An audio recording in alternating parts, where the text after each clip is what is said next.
Perfect. Our recording has started. Awesome, awesome. So I'm Emilio. If you don't know who I am, some people refer to me as the AI realtor. I'm also the team lead of the REHub team. It's a real estate team with Keller Williams Realty. Keller Williams is the biggest real estate company in the world. Me personally, I'm one of the top producing realtors in all of Queens. With more than 200 transactions under my belt in the 10 years of me renting and selling real estate, as well as over $50 million worth of real estate sold up to date. So in addition to that, I've logged more than 100 hours teaching real estate to typically aspiring real estate agents. So that's a little bit about myself. As I mentioned to you guys, we have an amazing group of people that are joining us that are all professionals in their field. And I want to introduce them to you.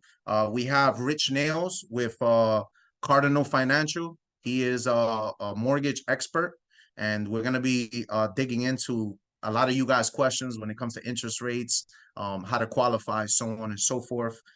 Then we have one of my preferred, actually my favorite real estate attorney. That's Chris. He's amazing at what he does. He's going to be giving you guys some insight on just contracts and things that you need to look out for if you're looking to purchase a property. Then we have the amazing Stephanie Walks. She is also one of the top agents in my market center. She works a lot with buyers, so she's going to give you guys some insight on things that she's seeing out there. And then we have Anthony, who is the REHub's team's buyer specialist, and is going to be also giving us some insight on, the market and what he's seeing out there. So that is the amazing panel that we have today. I'm going to be having them chime in as we go. So I want to start here. And again, the chat is indeed working. I want to start here with if you have seen something negative in the media about real estate in the last 6 months, put a 1 in the chat right now. This is going to be interactive class, by the way. So if you've seen something negative in the media about real estate in the last 6 months, put a 1 in the chat. There's got to be a lot of 1s. Okay, we have some 1s coming in. Okay, got it. Right, so I'm not surprised. I'm not surprised about you guys, seeing that. There's a lot of negative news out there about the real estate market right now. And again, we're going to give you factual information about what it is that's truly happening. These are the topics that we're going to actually be covering. A variety of different things, including interest rates. I want to jump straight into it, and we are going to introduce well, first, before we get into having Rich come in and talk about interest rates, the purpose of this webinar, guys, again, is to give you more confidence in navigating real estate with the actual facts. Okay, so we're gonna talk about a couple actual facts right now. Okay, so what is it that's actually going on in the real estate market right now? Okay, so the facts are, we're down about 1 million transactions year to date compared to 2022. 5 million homes, give or take, were sold in 2022. We right now are closer to about 4 million. So there's about 1 million homes missing in terms of inventory sold. Okay. So there's a couple reasons on why that's happening, right? The truth is, it's been a bit of a roller coaster, for consumers this year. With the volatility of mortgage interest rates, which again, we're going to get into very shortly, it's making people fearful about doing things right now. And that is a lot of the reasoning as to why we're missing these about 1 million houses being sold, right? So another contribution to that is, prices are still high, housing supply is still low, and rents are at a historical high. So we have a lot of things happening at the same time. And my honest opinion is the biggest reason that this is occurring is that consumer confidence is at an all-time low. How many people typed 1 just now, right? You guys are feeling the weight of a lot of things in your life, especially financially, and of course, real estate, because you're hearing all this negative news. And honestly, I think that that's by design. Land is still the best asset to own in the world, especially in New York City.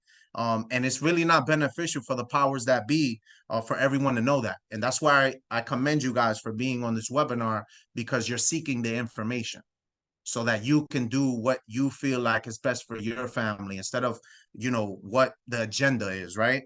So that being said, we're going to jump straight into it.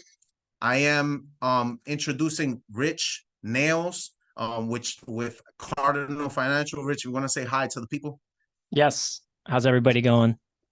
Awesome, awesome. So Rich, I know that you are, first off, you're one of my favorite people, just as a person. Thank you So very I much. appreciate your time and coming here and discussing with the group about what's going on in the world, because this is your job. This is what you're seeing every day. You're dealing with people that are buying every day. Yep. So it's a big hot topic right now about mortgage interest rates. If I'd love to start with what is going on? What is going on? To talk to me, what's going on in your world? What are you seeing? Absolutely. Well, first and foremost, thank you for having me on here today. And I want to thank everybody for taking the time to be here to listen to us. There's a lot that's going on right now. I mean, I'm sure, I saw a lot of the ones go up already, and, everybody, yeah, all people can really do is just consume what they're seeing in on the media, right? What they're getting on, whether it's social media, they're watching the news, they're speaking to the neighbors. Unless you're actually in the market and looking at your pricing, dealing with an actual professional, understanding where you are in terms of what you qualify for and payments and where your rates are, you're not really going to know. So I appreciate all of you guys for being here. The last couple of years, I'm sure, a lot of you guys or many of you that are on this webinar today, if you guys do know people that bought property within the last couple of years, 3 or 4 or 5 years, or, family members, friends, neighbors, I'm sure you guys heard that interest rates at one point were around 2 or 3%, right? So that's fine.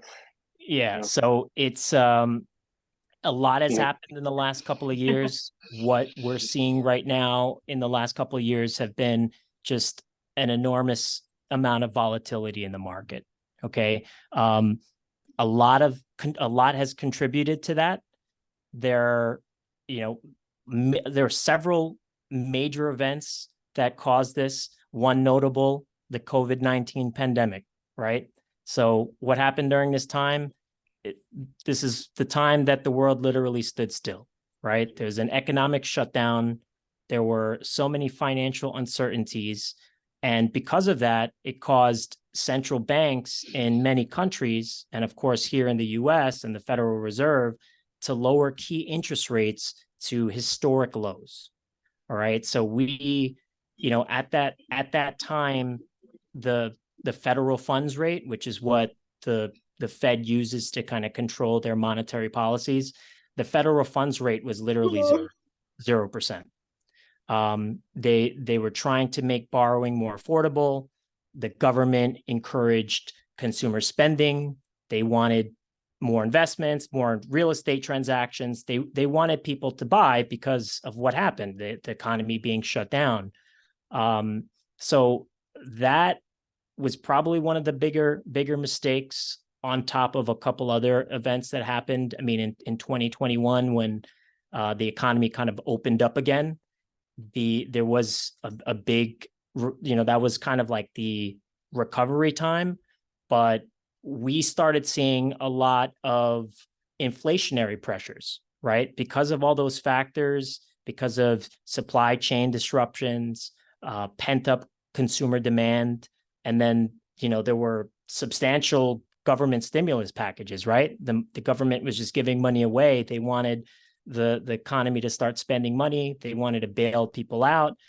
Because of that, inflation it rose, right? Inflation is, the fact that inflation got out of hand, and you guys can see it every single day. You could see it on the news and read these percentages, but you guys feel what's actually happening. When you go to a grocery store, right, and you see how much the cost of bread is, or how much the cost of anything is now, it's a lot more.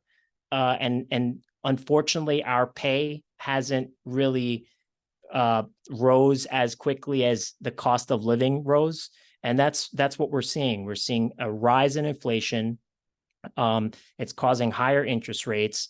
And then, basically that's where we're at. I mean, right now, we're in a phase where there's a close eye on economic indicators, right? So we have the banks are just following where the economy is going and where what the Fed is doing. So the Fed will continue to rise rates. I told you back when the pandemic happened and the interest rates were at 0%. Right now, the Fed has been consistently rising interest rates almost every other month. In the summertime, almost every month. The Fed funds rate now is 5.375. I mean, we went from 0 to 5.375 literally within a year and 8 months. And we saw interest rates from 2.75. We've reached a peak. I mean, we have seen interest rates all the way at 8% already. All right. So rates are a little bit higher, but we've seen a lot of volatility. We've seen rates jump to 8. We've seen them come back down a little bit to around 5 or 6. And we're probably going to see that for a little bit. And a lot of it, again, has to do with, whether or not the economy continues to grow, whether inflation continues to grow. However, there is some light at the end of the tunnel. And I know that's something that we're going to be talking about too. So For sure. So we wanted to kind of start with the bad and then get into the good, right? We're not, sugarcoating the realities of the market, which, I appreciate you greatly, Rich. And again, no, sweetening it up. It's just the real of what's going on, right? it is what it is. And you being educated, right, as someone that is on this at this event, in order for you to move with purpose and move the right way, knowing what's happening is super crucial. And that's ultimately the information that we're looking to give to you guys now, right? So that being said, we understand, Rich, rates are, they're elevated right now, especially compared to how the pandemic, but deals are still very much being done, right? Right, Rich? Absolutely. Talk to me about, what are the types of people you're dealing with right now when it comes to pre-approvals, contracts, people that are actually purchasing right now? What do the professions look like? Amount of borrowers, just so that people that are here can sort of see if they're in that same boat. Yeah, of course. I mean, to be quite honest with you, I'm dealing with all, with all types of people. People who work in a very wide array of professions. So I'm working with a lot of city workers, state government employees. So I have a lot of teachers, medical professionals like nurses or doctors. A lot of people I'm working with are salary based, right? Or they have like some type of consistent hourly pay.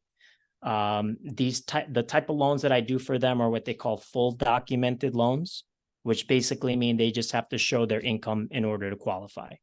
So I have there's a lot of people that I'm working with now. A lot of people are still buying. I mean, despite where they are, where the market is or where the rates are, as long as they know that they could afford it. I mean, a lot of, there are some buyers that are getting co-signers or co-borrowers. There are a lot of families that are buying together. So, I have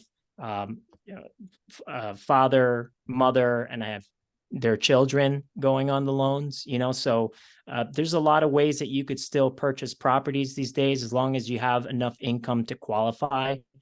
My company, I mean, we also have no income verification loans also, where if you're I was just about to get to that, Rich. Yeah, before you jump into that. So if I'm understanding you correctly, Rich, deals are still being done. Yep. Maybe some of those deals have additional people on them so that people can qualify, right? Because the payment might be a little bit higher. Yep. Whether it's family, right, or friends, depending on the circumstances. But deals are still very much being done. And actually, you were getting ready to start into what my next question was going to be, which is the programs that you offer, and then the programs more, I think, importantly, the ones that people are utilizing right now. Because I know for a fact our audience, they're not, you know, experts like you. They don't even know that these things exist. So can you Exactly. touch on maybe 2 or 3 of the top ones that are being used and then what that looks like? Yeah, absolutely. So, I would say the number one programs right now that people are using are programs that have been around for ages. So FHA and VA are probably the most popular at the moment. Why FHA is so good is because, you could purchase a property with 3.5% as a down payment, and you don't need perfect credit to do it. So, we could actually go down to as low as 500 credit score for an FHA or VA. You could purchase Did you say anywhere 500? 500 500? credit score. Yeah. Wow. Okay. Yeah. So, you could purchase anything from a condo. Unfortunately, you can't buy co-ops with an FHA, but anything from a condo to a 1 to 4 family property, you guys can utilize the FHA program. Another thing that people are looking into is the community lending programs. So they have these programs like Sony May or Chenoa. They're a little tougher to take advantage of in certain higher cost areas. So if you're looking in like Queens, Brooklyn, Long Island, it's a little bit more challenging. But for those that are looking in like some parts of Jersey or in lower parts like upstate New York, you could actually get down payment assistance where the government will pay you up to 3% of the down payment and on your closing costs, and the rest you guys would just have to come out of pocket with. But those are all really good to look into. It's just, they're, again, in a bit pricier areas with this, with the restrictive income limits that they have on there. It's a little bit more challenging, but in other areas or out of the metropolitan area, it's definitely something that you want to look into, take advantage of.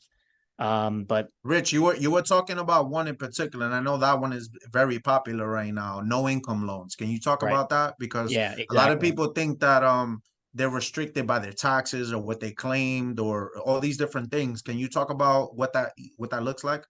Yeah. So the no income check programs that we have, they are, a lot of it is the no income check loan really was created back in the day for those that are either business owners or self-employed. And the reason why they created is because you could be an owner of a company, have a really good amount of income or generate a good amount of income, and then have all these expenses. And as an owner or as someone that's self-employed, you want to take advantage of writing off everything that you can, right? So that you could pay less taxes on it. So it's the same thing, the program that when they created this back in 2004, 2005, it's still the same program as it is today. You don't need to show your full income, although for the most part, you do have to be self-employed. You have to be a business owner. And the program really works where, just because you have all these write-offs, you can still certainly qualify. You may not even have to show your actual tax return. You may just need to show like a P&L statement. If you're running a P&L as a business owner, we need a P&L statement showing how much income you're bringing in. We need some type of letter from your accountant or your CPA. And as usually these type of programs though need a little bit more of a down payment. You're probably looking at closer to 20 to 30% as a down payment. But as long as you have that down payment and you have a pretty decent credit score, usually it's 680 or 700 or above, depending on the type of property you're buying, you could still qualify with the no income check loan for sure.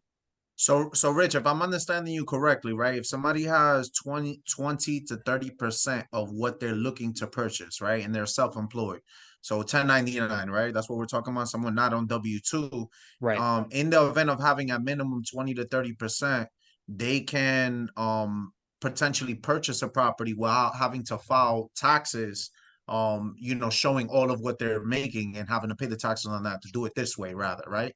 That's what Yeah. you're Okay. Yeah, exactly. So if somebody, for example, made $500,000 and they had all these write-offs, or $500,000 in write-offs, and they literally show that they're making nothing. As long as we can get some type of P&L, in some programs, we have a bank statement program where you show us bank statements for the last 12 months to show that you have income coming in. There's so many different programs out there. These are just a couple of them that I'm talking about, but there's so many different programs out there that you don't necessarily need all the W-2 income, and you don't need like the perfect job to buy a house today. Got it. That's awesome, Rich. And I think that that's very important for people to know, because I think that the common person knows conventional FHA. Yeah. And 3% down or 20% down. There's no in between or creativity there, when obviously us that have been in this business for a long time know that there's a variety of different ways you can qualify. So that was very important for us to express to the audience, so that again you have more confidence if buying real estate is something that you're looking to do, which again we're pretty much encouraging you to do. So we just want you to be educated and do it the right way. So that being said, Rich, I'm sorry, you want to say something? Yeah, I wanted to add one thing, because a lot of people, when they hear FHA, they think my credit scores need to be really low, or it's a government program, and granted, with FHA, there's mortgage insurance that you have to pay. So it's slightly more expensive, although the rates are a little bit better. So they try to offset that. There's a new program. I don't want to say new program. There's actually new guidelines that Fannie Mae just announced. It's starting November 18th next month. But as of November 18th, if you wanted to buy multifamily property, a 2-family, 3 or 4-family property, you could put as little as 5% down on just a regular conventional. So if you're somebody out there that has the income, that can prove the income, that has excellent credit, this is something that you want to, and you don't have like the full 20% down on a 2-family, 3-family property, this is definitely something that you want to look into, because you could save some money on the mortgage insurance, you'll save some money on the rate and the payment, and you could still take advantage of buying a multifamily property. Awesome. That's great to know. Yeah. Thank you for throwing that in, Rich. We actually have a question for you, but we're gonna leave the questions for the Q&A session towards the end. We have a bunch of other things that we want to share with you guys. If you have questions, please put them into the chat. My assistant Erica is here, and she's gonna be paying attention to that, so we can gather all the questions and we can answer them, consecutively. And chances are, what question you might have will be something that somebody else is wondering. No question is a dumb question. Please ask. Do not, feel ashamed by any means. There's no judgment in this room. So all that being said, Rich, thank you very much for, talking about the different programs that people can qualify for. I want to hear from you. What is your sort of analysis on because of course, none of us really know this. And that's something also I think that's very important to know, that no one knows exactly where rates are going to go. But what is sort of your opinion or things you've seen out there about what's going to happen with mortgage interest rates? Yeah. So, as I mentioned earlier, what we're seeing is the current interest rate is really predictive of where the market is, right? And where inflation is. I would say inflation is probably more the close corollary of, what's happening with rates and where it's going to go. Personally, I think rates are going to come down. I mean, we're starting to hit that peak where, 8% interest rates are getting it's getting a little crazy at that point. But that's because of where inflation is right now. The Fed, they need to start seeing a little bit more confidence, or I should say the market needs to see a little bit more confidence, and they want to see that the Fed is going to start taking action in order to bring inflation down. So now, I mentioned earlier that the Fed, they kept rising interest rates. They're at 5.375% right now. They're making it more expensive for people to buy because they're trying to slow the market down. And it's working, because we're starting to see inflation come down. We follow reports called the CPI or the PCE. These are indicators of inflation that the government follows. So I follow them literally every month. I mean, I study the market on a daily basis. What I've been seeing is that the Fed and the inflation numbers are on their way down. We expect that probably by the end of this year, the inflation numbers will be back down probably closer into like the fives, maybe in the high 3% range, because they're at like 4.1%. The Fed wants that inflation number closer to 2%. And we're probably going to see that probably anywhere in the next 3 to 6 to 12 months. I mean, a lot of the inflation numbers and a lot of the a lot of what's happening in the market they also follow what the Fed forecasts. And the Fed even said themselves, they forecast that they're going to start cutting rates sometime towards the mid next year or the end of next year. And when that happens, we're going to see a lot, the floodgates are going to open, right? We're going to see a lot, interest rates probably maybe even get back in the fives. That pent-up demand that clearly is happening, right? We have so many people that are holding off on doing something because of getting fear or being educated and so on and so forth. So I think that's a perfect segue, Rich. Yep. Talk about because I'm actually actively looking to buy a property right this second. I'm looking at property. So talk about the fact about refinancing, getting into a higher interest rate, and then what that looks like for later when the rates do go down, and the strategy kind of behind that on the financing side. Yeah. So I think there was a term that we were talking about a little earlier called Chris's favorite term. Yeah, Chris's favorite term. I think it's date the rate, but we marry the house, right? Yeah. So look, I think it's as high as the rates are right now, I'm having this conversation with every single one of my buyers. I've had about a dozen closings already for the month. And every single person, they're doing what they have to get into the house because it's a great opportunity to get into a house right now. Because think of it this way: if interest rates were at 3 or 4%, and you went out to go look for a house, when you find that house, if rates are at 3 or 4%, you're competing against probably 30 or 40 other people that want to get into that house, right? But now that rates are at 8%, yes, there's still competition, but it's very few. It's not as crazy as it would be if rates were much lower. So I tell people, look, if rates are at 7.5% right now or 8%, get into the house.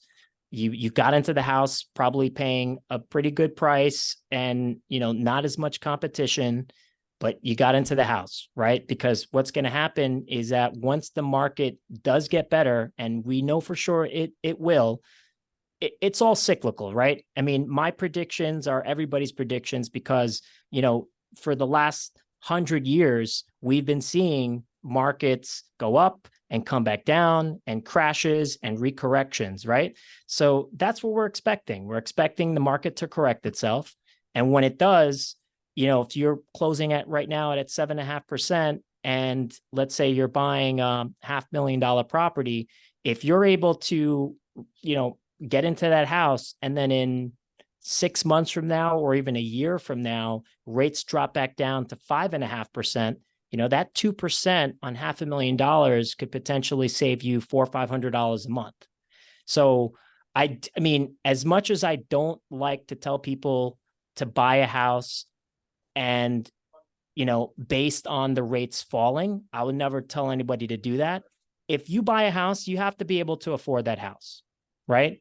But I will tell people that be strategic, be smart about it, because we do know rates will fall, and the house that you live in is going to be, if it's going to be your forever home, or if it's going to be a house that you plan on being in for more than 5, 10 years, 20 years from now, then what's 1 year of sacrifice? Pay a little bit higher for a year, maybe a year and a half, who knows, maybe 6 months.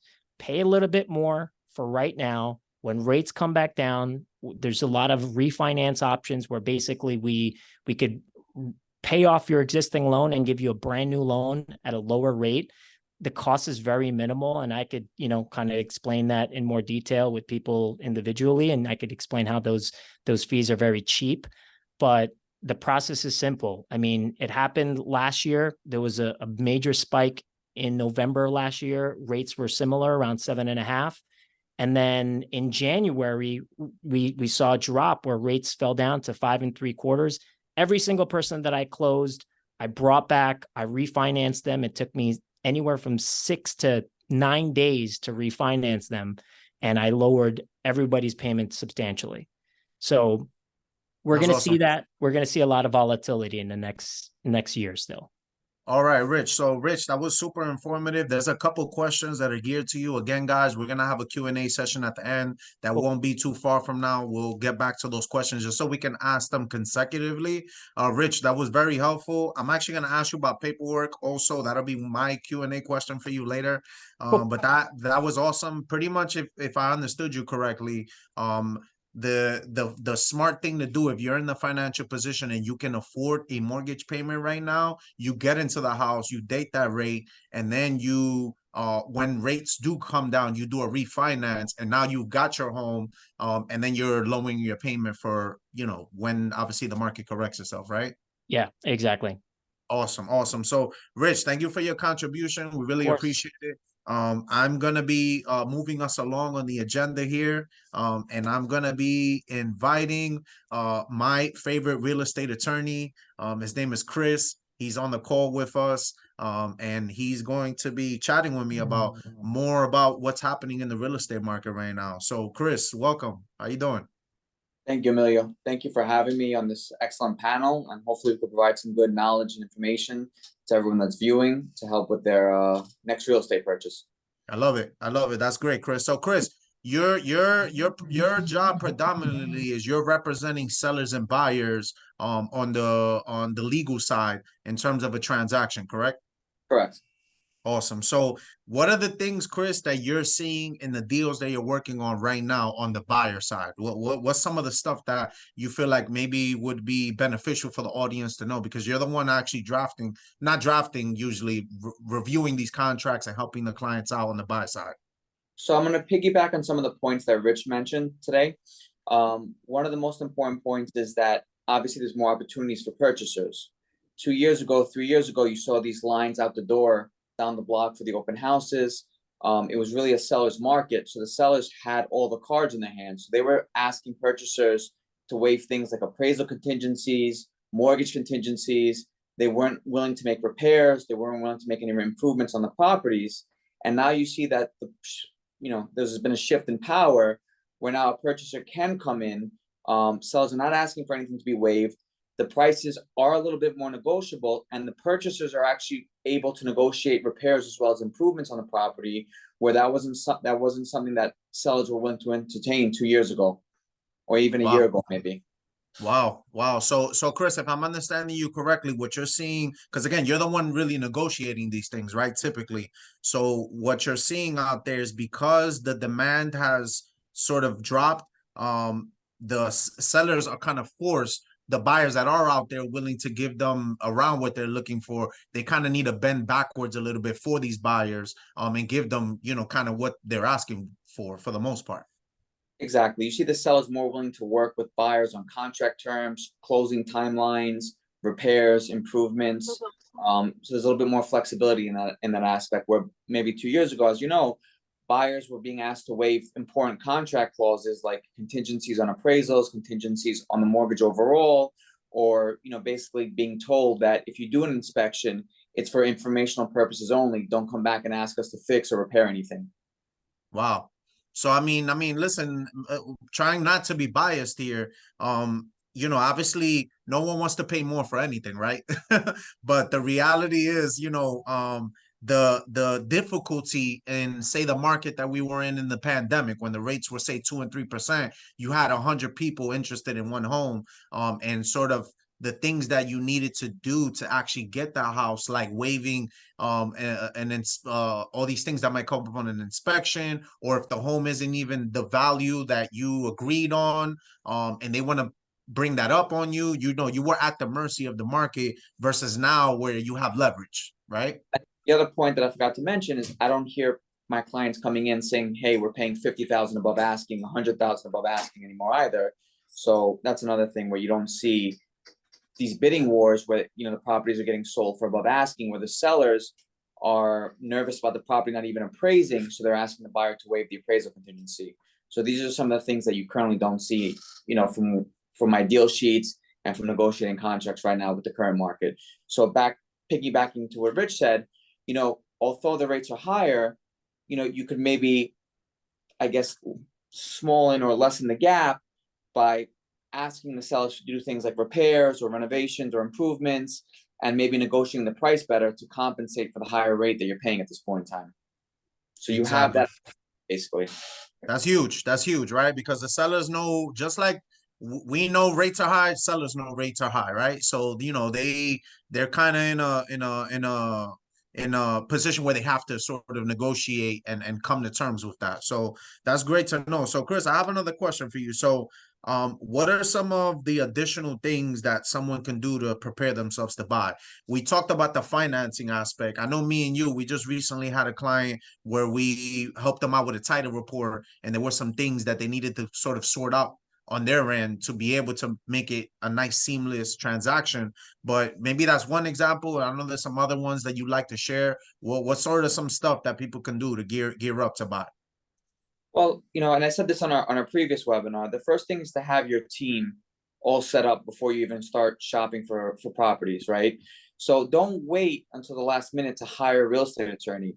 As soon as you start house shopping, they're going to ask you the name, once your offer is accepted, the name of your attorney. So don't wait for the very last minute to start interviewing and speaking to attorneys and decide who you want to choose in a short amount of time because you're pressed for time. So the same thing with your loan officer, with your realtor, have everybody lined up and ready to go. So as soon as your offer is accepted, there's no delays, there's no lag, and you're not pressed for time into looking to hire people.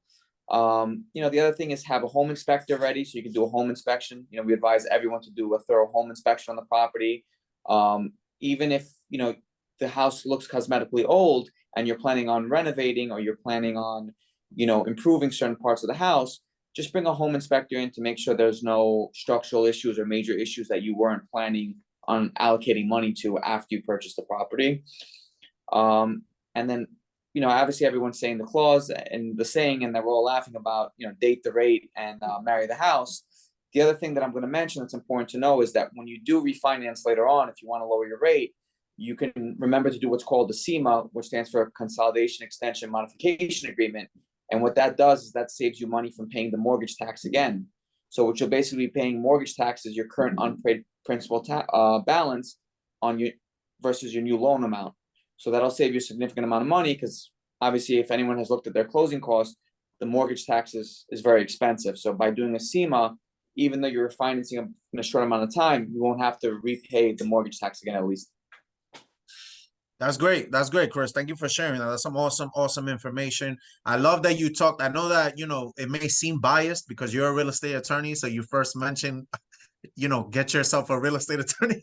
But the honest truth is, you know, again, with the client that I just mentioned, when you jump in front of these things, especially making such a big decision like buying a house, you do want to have your ducks in a row, and you want to be working with people that you feel are good at what they do, are trustworthy, and are giving you the right information. So we hope to be those people for you, and that's why we're here. We're also obviously going to be extending all of our contact information to you guys as well, so that there's, you know, we're going to answer questions here, but when the time is for you to make this happen, we want you to have, you know, trustworthy partners, you know, accessible to you. So Chris, thank you very much for touching base on those things. You kind of talked a little bit about this, Chris, but let's get maybe a little bit more specific. What are some of the negotiating tips that you're seeing, you know, put into contract right now on the buyer side? I know you mentioned a few of them. If you could elaborate further. I'm just going to specify, obviously on sponsor deals, which is new developments, we see the sponsors willing to give more concessions if anyone's looking for a condo right now or sponsor unit. So you see that the sponsors are willing to give up to a year of common charges, maybe pay the transfer taxes, which on a sponsor deal is customarily paid by the purchaser, and some other condo closing costs. But that's specifically for sponsor deals.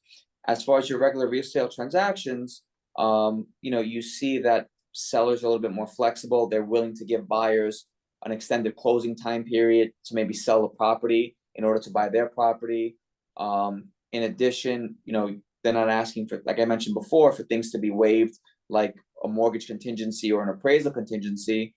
And when the home inspection is done and repairs are needed, you see them a little bit more willing to meet in the middle by offering a credit or do the repairs themselves in order to get the deal. So you see more, I guess, collaboration on the seller side, as opposed to 2 years ago, they had a more take it or leave it attitude, where now you see the sellers more willing to work with the buyers in order to get the contract signed nowadays.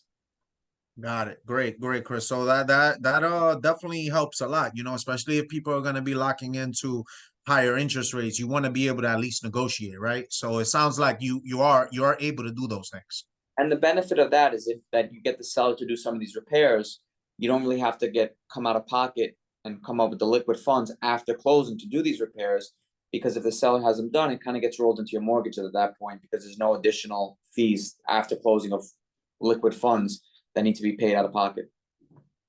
Awesome, Chris. So Chris, in sort of conclusion here, why do you feel like it's a good time to buy?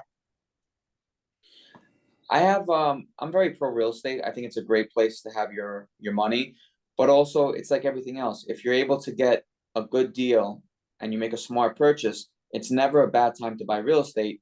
And the upside is in the future, if rates do go down, I don't have a crystal ball, but when they do go down, you can basically have the benefit of maybe a lower purchase price and then get the rate you want down the road, basically. But overall, I'm going to say that, if you can make the numbers work at the current interest rate and the numbers work for you now, normally in the future, there's only upside with real estate. Exactly. That's great. Chris, thank you very much. Awesome as usual. Again, Chris's information is going to be sent to all you guys. So if you need a real estate attorney, he's somebody that you need to be speaking to. So thank you, Chris, for your involvement. There very likely going to be questions again at the Q&A session that you can help us out with. So stick around. I will. Thank you, Emilio. Awesome. Of course, Chris. So moving on, guys, with the agenda for today's webinar. So we're going to be talking to Stephanie Walks. We're going to be talking to Anthony Karimi, both buyer representative real estate agents that know very much about what's happening out there in the market. They have their feet on the ground. They know the deals that are happening. They know how they're happening. So I brought them on so they can kind of give you guys some further insight and again, more confidence on maneuvering this real estate market. So Stephanie, hey, how you doing? Welcome. Hello. Hi. Awesome. Anthony, are you there as well? Yeah, I'm here. How's everybody doing? Awesome. Thank you, Anthony. Thank you, Stephanie, for joining us. So why don't we start with Stephanie? Let's start with you, Stephanie, and then Anthony, you can answer the same question.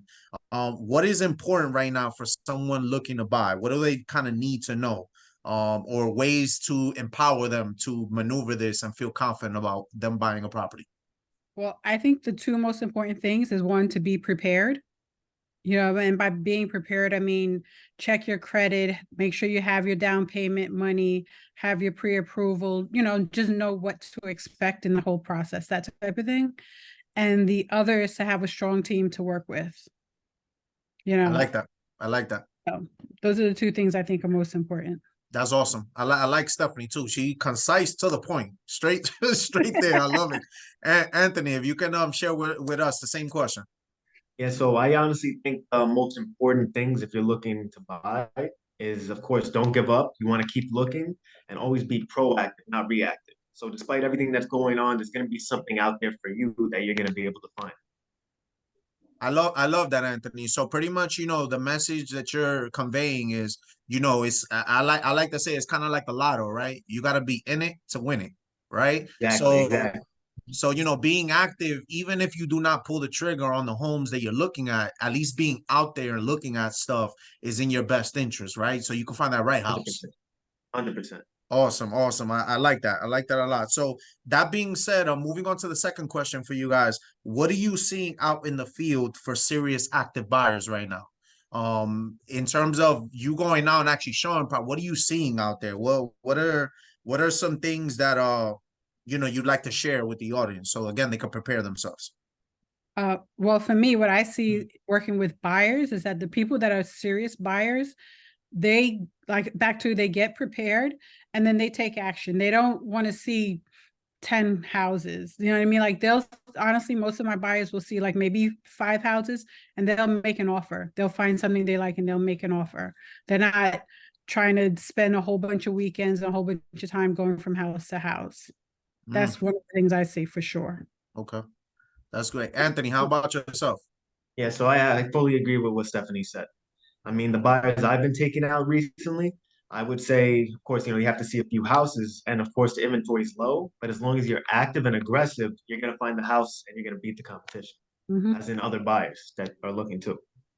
You know, I want to throw something in out there. Maybe this is something very likely you guys' world, right?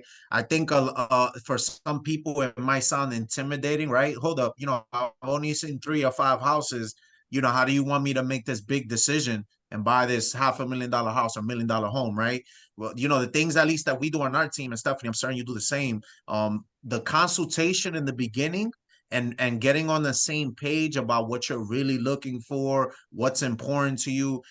Those conversations before you even go out usually is what sort of shrinks the time needed for somebody to feel confident in pulling the trigger on a home. Would you guys kind of agree on that?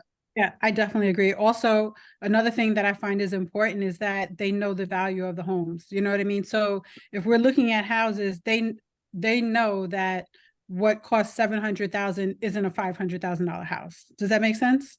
Yep. So they know the value and they'll make an offer accordingly. Awesome. Anthony, what are your thoughts on consultation prior to going out? No, it's definitely very important. It helps you pinpoint the right property. So instead of seeing 100 different homes that are all different prices and sizes and everything, you pinpoint exactly what you're looking for and you actually find it within those 5 homes. Got it. Okay, great. So let's move on. So give us, what is an example, Anthony? I'd love for you to start here. What is an example of a real-time negotiation that you managed to work out for a client in the last, say, 12 months? This was actually a very great client of mine. It was, and Chris actually assisted with that transaction. It was, she was looking for a single family home, and we went back and forth with the selling side. We negotiated a lot for her on her behalf. I got her a credit on the water heater, which was falling apart. I got a free extermination, from an exterminator for termite treatment. A raccoon was actually in the property, a live raccoon. We got that removed. I remember that. I remember that was a raccoon in the house. I got the roof. I got the whole roof repaired. The whole roof got redone. We negotiated that, and we also got them because the house was appraised, I believe, for $15,000 over what we were offering, and we got them that number. So she already went in there buying the house with $15,000 worth of equity. Look at that. So she made money before she even closed on the house. Exactly. That's I mean, amazing. for anybody else looking to buy it, keep in mind it is a case by case basis. Everybody's situation is different. Of course, but I mean that sounds amazing, though, Anthony. So you were able to get a new roof, a water heater credit, $15,000 in appreciation. That means you guys negotiated the price. That sounds like a pretty nice deal. No, it definitely was, and that's where Chris came in also to follow through and make sure the seller was on their game and they made sure that everything was done. That's amazing. That sounds great. Stephanie, how about yourself? Wow. Well, I can't compete with that. But honestly, in the past 12 months, I haven't had to do a lot of negotiating. I guess because we've shifted more to the buyers anyway.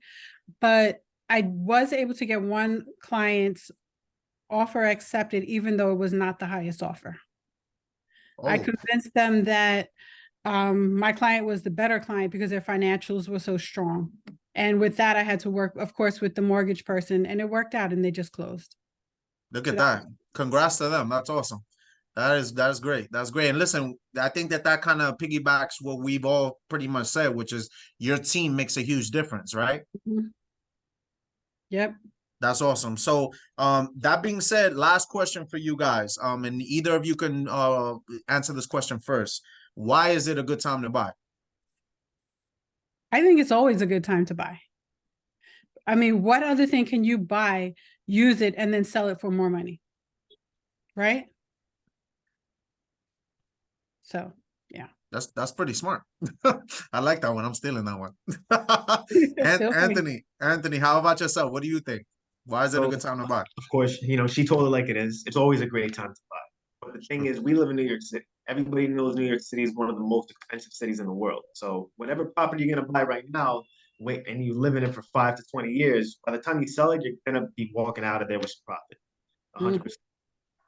100%. Great. So I love that. So you're gonna make profit regardless. I like that. It's a great message to leave off this segment. Thank you guys for joining us. We really appreciate it. Stick around. We have some Q&A that you guys can chime in and help with. Thank you again, Stephanie, Anthony. You guys are awesome. So I'm gonna be moving this forward, and I'm gonna just give you guys a little bit more information, and then we're gonna go into the Q&A. We should be wrapped up in the next 15 to 20 minutes. Thank you for sticking with us. So moving forward here, so what is the alternative to not owning, right? It's renting, right? So I'm gonna show you guys a chart. I just want to ask a quick question. This is the interactive part of this webinar. If you are currently renting right now, put a 2 in the chat. Okay, again, if you're currently renting right now, put a 2 into the chat. Okay, so we got a couple 2s. We got a couple 2s coming. All right. Okay. So I want to show you guys something, right? Especially for the people here that are currently renting. This right here, guys. So the average rent in New York City for a 2-bedroom apartment back in October 2021, that's the middle of the pandemic, by the way, was about $3,500, right? That is right here. You guys see where the chart starts? October 21, 3,500. This is for a 2-bedroom apartment average throughout New York City, okay? Now, in just 2 years, not a long time, the new average for a 2-bedroom apartment is sitting at $4,700. We are at historic highs when it comes to rentals in New York City. Nationwide is high, but in New York, everything here is usually more expensive, and the rent here has gone to astronomical heights. Now, if you do the math, that is $4,700 a month for 2 years equals out to about $60,000. I know people in New York that don't make that in income yearly, let alone, spending it in rent. And we do understand that when you are renting opposed to owning, all you're doing is paying, instead of your own mortgage, you're paying someone else's mortgage. That's essentially what's happening when you're renting. So that being said, I just want to show you guys further about what's really happening when you're renting an apartment, right? So this right here, again, average rent most people pay in New York City. Let's assume, I want to paint a scenario for you guys, right? And this is the reason why I believe it's a great time to buy, because right now, if you are conservative, let's just say I'm gonna give you guys a realistic scenario. Now, if you started renting an apartment, say 5 to 7 years ago, and your rent was $2,500 and still is $2,500. Let's just act like that's the case, okay? Now, if you take that $2,500 and you times that by 24 months, that's 2 years, you're gonna have paid about $60,000 in rent in those 2 years, okay? Now, keep in mind, I'm being conservative with these numbers. Most people in New York City, honestly, they pay more than $2,500 a month. That said, that $60,000 has literally just vanished. It's literally just vanished. Now, if you go and do a smarter alternative, right now, the average home in markets that we serve is about $650,000, right? Now, $650,000 home, that, say, with minimum down payment, you'd need saved about, say, $19,500, let's call it $20,000, right? That is your down payment, right? And then your closing costs, give or take, might be in the range of another about 20 grand. that puts you at 39 to 40,000, right? Now, that same less amount for the money that you've saved up versus you renting and then not going anywhere, you're now taking that and taking it out of a bank account to now put it into a property that now turns into equity. And that is the reason why renting versus owning is so much more favorable for you in the long run. Now, what most people start to think of when we talk about numbers like this, 19,000, 20,000, 40,000, people are wondering, where am I going to get this money from, right? And that's a very legitimate question to ask. There's a variety of different things, right? Savings that you've already accrued up until the point that you want to purchase. If you have a 401k, you can borrow against your 401k, and typically you're not paying any fees because you're using it, I believe what's called the hardship, which essentially is for the usage of buying real estate. So this is another place. Or again, if you don't already have these savings, you can go about saving a couple $100s a week. If it allows you to. Maybe that you can't do that. Maybe you can do that on a monthly basis, but you want to be proactive so that when the opportunity arises, they say, have you ever heard the saying, luck is what happens when preparation meets opportunity? I believe, all the people that are on this webinar right now, you guys are preparing yourself by getting the information, and there's very high likelihood that you'll have luck when it's time for you to buy, because you're preparing yourself. So that being said, that was what I wanted to sort of end on in terms of, what I wanted to further contribute to this amazing panel. I very much appreciate all you guys, for attending. We are now at the Q&A segment. We're going to be answering some of the questions that have been put in the chat. If you've been holding off on asking certain things, you can please put into the chat now. I'm sure there's some things that you were curious about.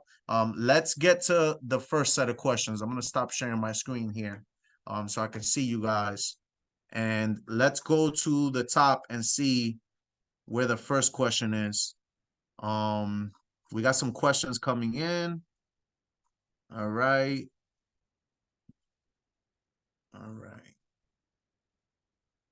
All right. So the first question we have is Jessica.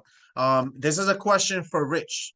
Rich, if you are around, if you can unmute yourself. Okay, you're there, Rich. Okay, perfect. Yep. So the question is, what about programs for individuals with 750 to 800 credit score but little cash on hand? Are there things out there that this person is applicable to? Yep, absolutely. So I know I touched a little bit about the that 5% down program with that they're going to start doing next month for multifamily properties, like 2, 3, 4 family properties.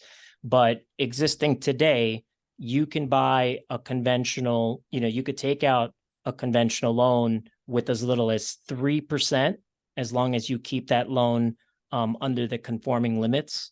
All right. So it depends on where you're buying, of course, right? Because the conforming limits in New York, I know that you mentioned that the average cost is what, 650,000? Give or take, yeah. Mm-hmm. Give or take, right? Yeah, so for a single family home, it's like around 650, 700. It's around 650, 700. So, as long as your loan amount is within the single family conforming limit of 726, 200, which if you bought a $650,000 property, it would be. Yeah, you could, and your credit scores are up in that 750, 800 range. You could put as little as 3% down on conventional loan. So it's definitely something that you want to take advantage of. And you would have to just pay the mortgage insurance the same way. They calculate the mortgage insurance. Now, the benefit with a 750, 800 credit score is that your mortgage insurance is going to be much lower, right? In opposed to, you could still purchase a property with an FHA loan or a government loan with a 750, 800 credit score, but they have more of a fixed mortgage insurance. It's like 0.5%, and it's going to be a little bit more expensive. So, there are plenty of programs out there with someone with high credit score, both FHA or conventional.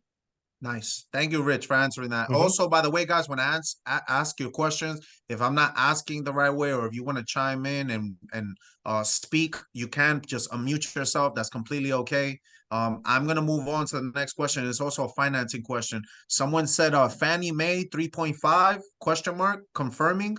I guess they're trying to confirm if that's the down payment, I would imagine.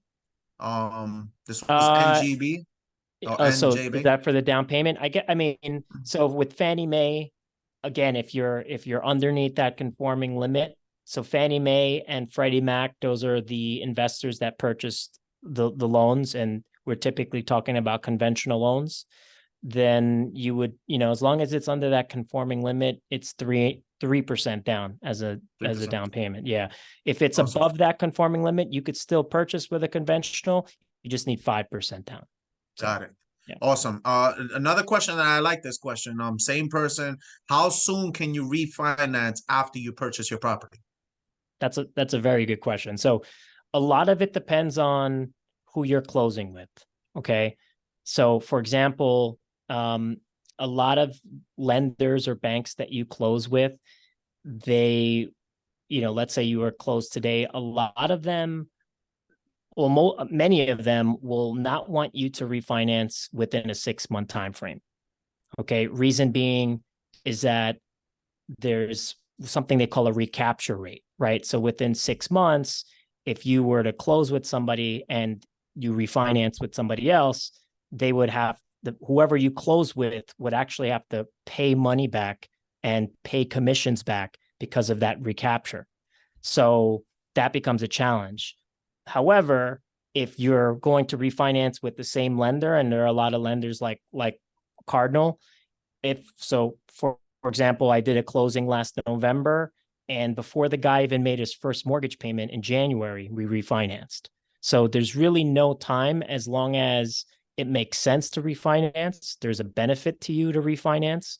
And if usually that benefit is to lower your payment, lower your rate, and get you in a better situation. So that's definitely, there's depending on who you close with, but most lenders that you close with, most banks, there's really no time frame. Awesome. Rich, by the way, guys, all of my co-hosts, please put your information in the chat just in case there's people that are in attendance that just want to grab it immediately. Again, I am going to round up all the host information. You guys are going to be getting an email with everyone there. But just in case, there might be some people that are more urgent. You will see in the chat, we each are going to have our contact information there so that you guys can grab it. Now, the next question also, Rich, was kind of piggybacking on the last question, which are if there's any restrictions when it comes to refinancing.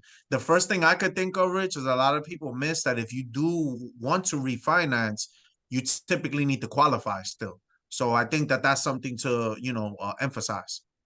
Yeah, exactly. So, when you do the refinance, the only restrictions, I mean, most of the programs that you close today, they don't have any type of prepayment penalties, unless you're dealing with like some savings bank and you're dealing with some weird type of loan, but most of them don't have any type of prepayment penalties. That's usually one of the things that people are worried about when they refinance, because then they have to pay all this interest, right? And they have to pay these fees in refinancing.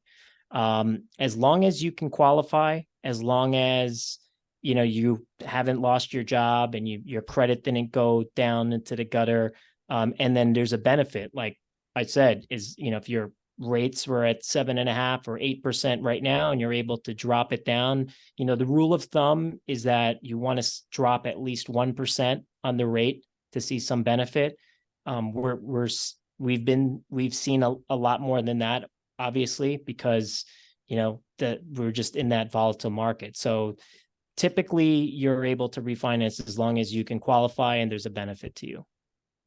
Nice. Awesome. So Erica, did we get to all the questions that we have so far?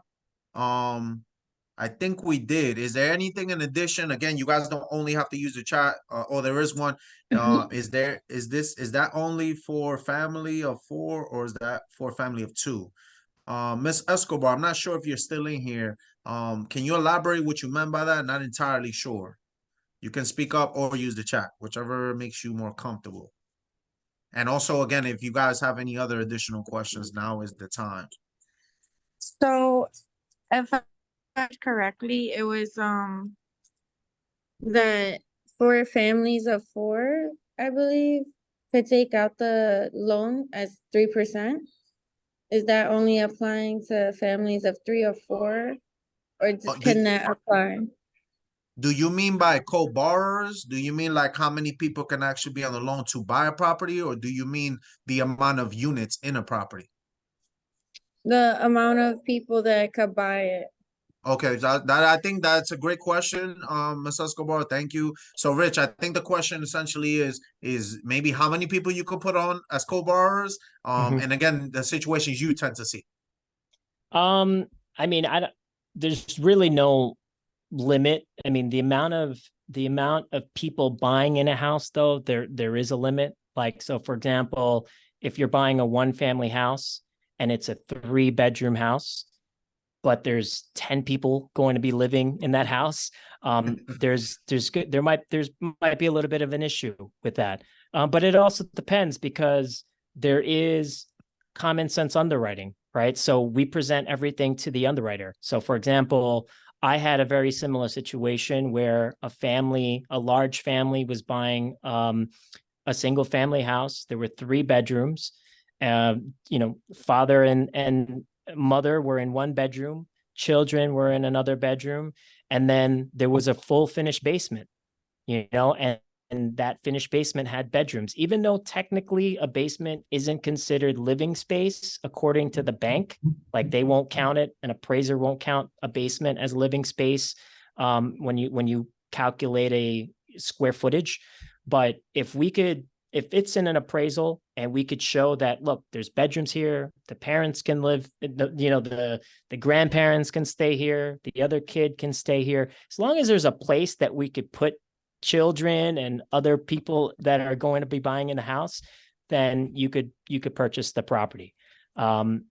I think she may have what I was referring to before about a 2, 3, or 4 family. Those are the units I was referring to. So like a multifamily property that has, that's a 3-family property, for example, has 3 different units, 3 different, gas meters, electrical meters, and you can live in one of those units and then rent out the other 2. There's a lot of different ways that you could do that. Got it. So, Rich, if I'm pretty much understanding what you said there, is that if you're going to put co-borrowers on, it needs to make sense, because the underwriting, when the bank looks at it, they want to see that the situation makes sense. You're not just finding people to put on a loan, right? Hey, this person's going to live in this room, or whatever the case may be, correct? Yeah. So yes and no. I mean, if they're going to be a co-borrower, there's 2 different types of co-borrowers. There's a co-borrower that's going to be actually living in the house with you. Then we need to show that person where that person's going to live. And then they have something called a non-occupying co-borrower. And that's a borrower that, lives in their own house and they have their own finances. They can still co-sign for you as a non-occupying co-borrower. So we could use their income, but we would have to consider all of their monthly expenses also. So we'd have to count their mortgage payment, their taxes, insurance. As long as everything adds up where that person is contributing enough to make you qualify, then you could have a non-occupying co-borrower. Oh, so awesome. Thank you for the clarification. That's awesome. So Jessica asked the question. I'll answer this question, and as well as anyone else of my co-hosts, I feel like they want to contribute to the answer here. She asked, for a family of 3, is it better to buy a multifamily for investment income, or a single family, right? So my answer to that, Jessica, is that I will say predominantly, especially first-time, second-time home buyers, they tend to opt to wanting to buy a multifamily first, only because when you buy a single family, legally, you're not supposed to be getting rental income, despite what a lot of people in New York do, which is rent out basements illegally or garages and things. So when you buy a multifamily, granted, it is more expensive than the single family, but your monthly expense should be dramatically dropped because of the income that you're getting from the additional units. So we always, for people that are a little bit more hesitant, or maybe their finances are good but not amazing, it'll make them sleep better at night knowing that they have a tenant that is helping them pay their mortgage. So that hopefully gives you a little bit more sort of clarity on that. But I will say again, it's always case by case. It depends on who the person is. There's some people that, they'd rather more space in their property. They're buying a home because they want more quality of living and peace of mind. Maybe a multifamily doesn't make sense for them because they want multiple floors and their backyard and front yard, not having to worry about tenants. So those are some of the things that you want to take in consideration when you're thinking of buying a 1 or 2 family home. And we have these conversations usually in the consultation with our clients to assess what they really want and then what they need and what makes the most sense. So I don't know, Stephanie. Yeah, Stephanie, go ahead. And also say that when people think about getting a multifamily and thinking of having a tenant, you also have to think about what it takes to be a landlord. Not everybody has what it takes, and you got to be honest with yourself. I love that. That's a great piece of input. Chris, go ahead. I know you Chris has some things to say about tenants. I see that all the time. It takes a certain type of person to be a landlord. And, furthermore, it takes a certain type of person to be a landlord living in the building with their tenants. So those are two very different things, and those are two very different experiences. And not everyone's built or has the patience for that. So if you have a high pressure job, or you have to be up early in the morning, you're living with your tenants, it's hard to set boundaries with tenants sometimes, because sometimes when they have a problem with their apartment, they're knocking on your door at 11:30 at night or 1 o'clock in the morning. And if you have to be up at 4 or 5 for work, and this is happening to you, and you don't deem this to be, an important thing or an emergency, sometimes people get very upset. So I agree with what Stephanie was saying. Not everyone's meant to be a landlord. I see plenty of people come to me with a lot of problems, and they don't like to hear it sometimes, but I have to tell them, I think you're the problem. I mean, you can't treat your tenants that way, or you can't communicate or interact with tenants that way. You have to be a little bit more diplomatic. And as everyone knows, the laws in New York are very pro-tenant, and renting to a problematic tenant, or having a problematic tenant, or starting a fight with a tenant could become very costly and time-consuming and stressful.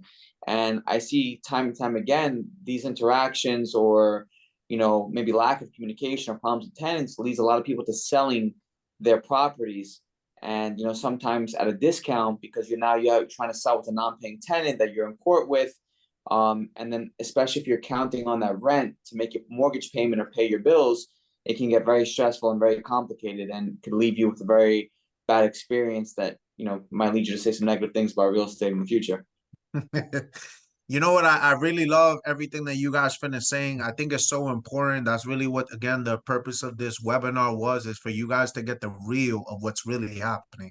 We're not just telling you aimlessly to go buy real estate. That's not what the intention was. This was for you to become educated on how to do this powerfully if you decide to do this.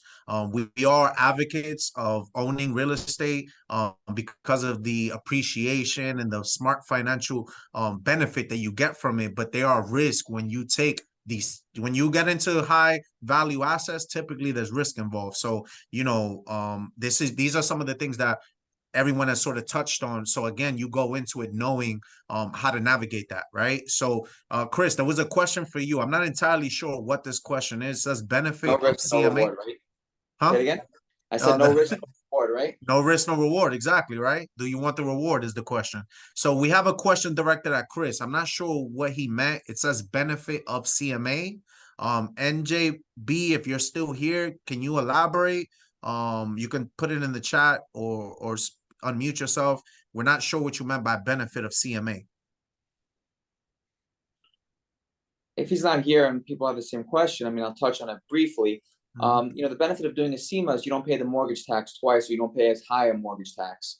So your closing costs when you refinance are going to be much lower when you're doing a CMA. Now, the CMA does take a little bit longer, but at the end of the day, let's say you're paying the mortgage tax on $500,000, it's a big number. So if you can avoid doing that twice, you're going to save yourself a bit of money.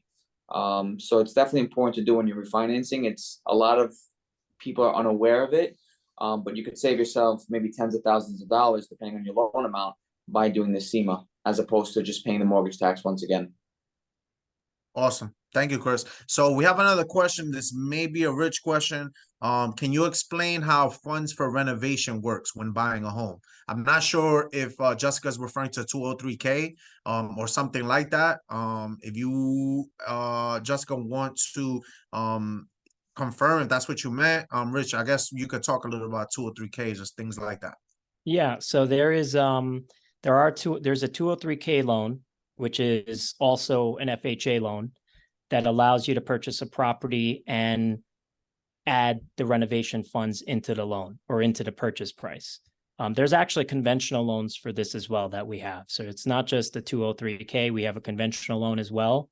But yeah, I mean, so the way it works is depending on how much money you're actually looking to borrow, usually anything over like 30,000 would be considered a full standard 203K. If it's over 30,000, you're looking to do a pretty good amount of renovations, you know, bathrooms, kitchen, the whole nine.